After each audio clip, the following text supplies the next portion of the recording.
Hey guys, it's Nick Tex with another sort of review slash overview. Last time I left you guys, I had a Glock 19 and a P95. The Glock 19 I carried around quite a bit. P95 I eventually sold, lost about $25 on it, after taxes. The other ones I've had since then that I just haven't gotten around to, I've just been extremely busy with school, so I'm sorry about that. But the other handguns I've had since then have been the .454 Ruger Alaskan, which was a very fun gun to shoot. Shooting full loads in that, it was fun. It was a good little pistol. Sold that. Just pieced together an AR for fun. AR platform's a good thing. And then I got a Springfield Champion lightweight operator, which I really enjoy. I would highly advise anybody looking for a commander size 45. Do not discount Springfield. They're stand-up pistols. I didn't have any issues with that one. It was a solid pistol. Got rid of that. Most of these were just due to just money needs. And then I got. Actually, I didn't get anything after that. But recently, what I did was, I'm a college student, so I don't have a lot of excess funds. So what I did was, there was a guy on a site that was trying to get rid of what I have now, and in this have a Milt Sparks Summer Special 2 holster for commander size 1911. And I'm going to go ahead and pull this out. Just a second. And what I have here is Springfield Armory, Lew Horton, 1911. It's their compact, but on this one, it is a Lew Horton. So it's got the Night 45 stamp. It's been made specifically to Lew Horton standards. It's got the wraparound hoe grips, skeletonized hammer. The gun basically has a commander slide and barrel on a compact frame, sort of similar to SIG, and I think the other company that makes them like in that configuration is Kimber. I don't know that anybody else makes them. I could be wrong, but this isn't a true commander, if you will. Springfield goes, when they do their commanders, they do the 4-inch barrel. So but this is on a commander barrel on a compact frame. Shot about 175 rounds or so through it. I only had one malfunction. That was a failure to eject, but I blame that mostly on the ammo. But yeah, man, this is a really good pistol. The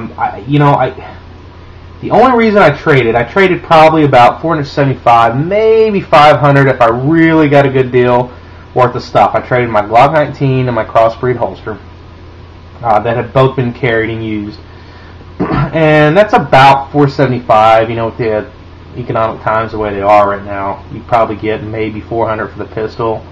Maybe 50 to 75 for the holster. But I just thought it was a good deal. This gun is probably valued at roughly 650 to 700. I mean, could be more. It depends on how bad somebody really wants to get their hands on a Lew Horton. Lew Horton, for those that don't know, is basically a distributor. He buys up lots of guns. Lots as in, chunks, like big, sections, not lots as in a lot of guns. He buys up, he'll buy a certain number of guns made to his specifications. Usually he stamps them or does some sort of ornate, what do you call it, not engraving, but stamping on it, I guess. And usually it's things like, on this particular one, the trigger, it's had a trigger job on it. The action's been cleaned up. It was also sent back to Springfield Armory, and the chamber has been throated, the barrel's been reamed, and the feed ramp's been polished.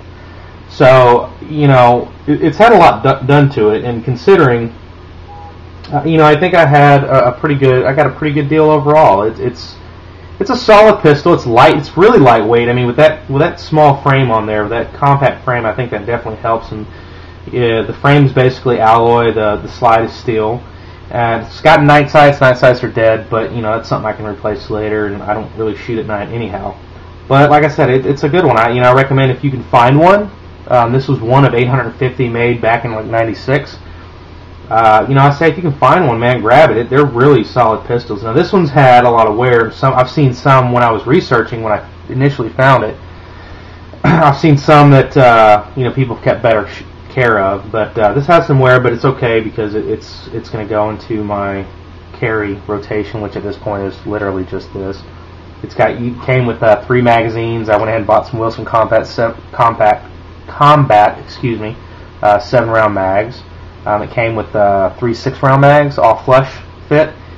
Worked perfectly fine. I just did this because I like having, 1, the extra round, and 2, I like actually having the base plate, which I might try to find a base plate for the other ones I have. That's just preference. So, but yeah, it's a good pistol. It's a solid pistol. It's got, like I said, it's got some wear on it, but it's nice. And I think I got a pretty good deal on it. Like I said, I'd probably traded about, $500 at the high end dollars worth of used stuff. And I got, I've been wanting to get back in the 1911 platform. I'm getting close to graduating.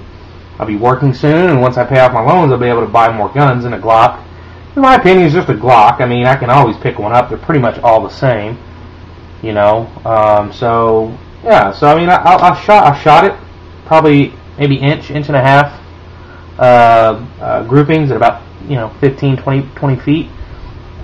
Thought that was pretty good. I mean, I figure 5 to 10 feet's most of the time what you're gonna have to. You have to pull on anybody, God forbid. That's probably what's going to happen. So, but yeah, definitely a good pistol. Probably loaded, I'd say weighs just about the same as my Glock, if not just a little bit lighter. But it feels about the same. And this holster really helps as well. I would highly advise anybody that's got a 1911 to grab a Milt Smart Summer Special 2 holster. I know they have the Summer 1s and then they have their Versamax, but man, this is a solid piece of leather. It is not a solid piece. It's a good holster is what I'm getting at, and it's really comfortable to wear. Most of the time, a lot of times I forget that I'm wearing it. It's a good holster. They have lead times. I got this one on eBay for about $80 shipped. If you can find one, a lot of people bought them and then turn around and sell them. So, but yeah. Springfield Compact, Lew Horton edition. Solid pistol. If you can find one, great. I would also advise if you can find one of those Springfield lightweight champions, whether they be the loaded or the operated. The operator has the railing on it. Very, very, very good guns. Springfield makes a really solid pistol. I would not discount. And the upside is the lifetime warranty on them. So I mean, if I called Springfield up and got the information. That's how I know that all that stuff had been done to it.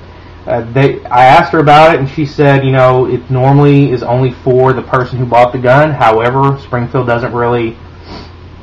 They're not real picky about it. So if you buy a used Springfield, you don't really have to worry too much about the warranty. They'll if anything catastrophic happens and it's the fault of the pistol, not yours. They'll fix it. They'll stand by the product, and I got to say that's always a plus nowadays with the way the economy is. If something breaks, I don't want to have to come out of pocket. So yeah, Lew Horton Night 45, very, very solid pistol. Highly recommend it. I would highly also recommend looking at the SIGs. I know SIGs are more expensive, but if you're looking for a 1911, you don't want to get necessarily a big one. You want something for carry. Check out these configurations. These are pretty cool. I think theirs is I believe SIG is a 4-inch. It might be 4 1/4. They might have a true Commander barrel in there. But yeah, I mean the Commander on the Compact I think is a good configuration. I don't know why they don't make them like this anymore. Who knows? But check them out. Check out that configuration at your local gun store and see what you think. So.